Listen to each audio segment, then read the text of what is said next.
Edi Rama e ka përdorur diskursin publik në mbrojtje të Hashim Thaçit dhe krerëve të tjerë të UÇK-s që nga fillimi i arrestimit të tyre me objektiva të qarta, riqepjen e imazhit publik pas dështimit të Ballkanit të hapur dhe goditjen politike të Albin Kurtit për të mos fituar mandatin e tretë. Rezultati ishte një katastrofë politike për Edi Ramën. Albin Kurti fitoi sërish, madje më bindshëm se në vitin 2021, ndërkohë që për Thaçin dhe të tjerët, prokuroria e gjykatës speciale kërkoi 45 vite burg. Kjo situatë e ka nxjerrë Ramën nga balancat e zakonshme. Në podcastin e fundit ai sulmoi hapur Berlinin zyrtar, duke komentuar pretencën ndaj Thaçit dhe të tjerëve. Rama nuk u ndal tek prokurorët, por shkoi drejt sponsorëve të Tribunalit Special. Ajo far prokurorie dështoi të sillte qoftë edhe një provë të vetme për ta mbështetur këtë kërkesë mizore pas gati 6 vitesh hetime të mbështetur nga një zinxhir shtetesh demokratike që duhet të ndihen të turpëruara nga një maskaradë e tillë. Ky nuk është një turp për ca prokurorë, por për shtetet që e mbështesin dhe e financojnë atë gjykatë. Rama e thon më qartë, kryeministri shqiptar i vendosi njollën e turpit shteteve që financojnë tribunalin, por kush i njeh zhvillimet e di mirë,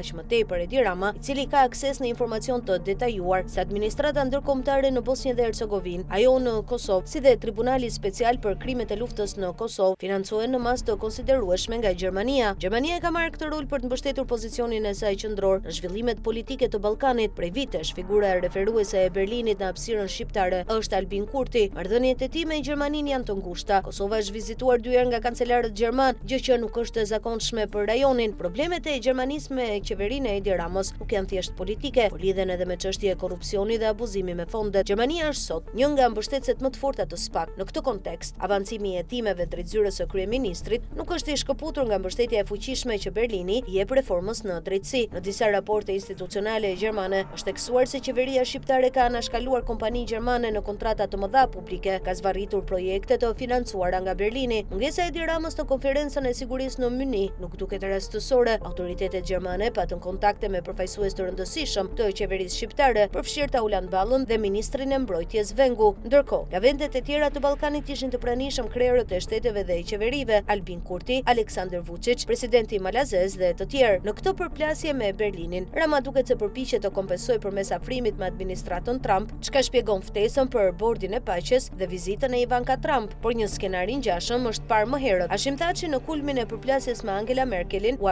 afrua me Richard Grenellin. Rezultati dihet.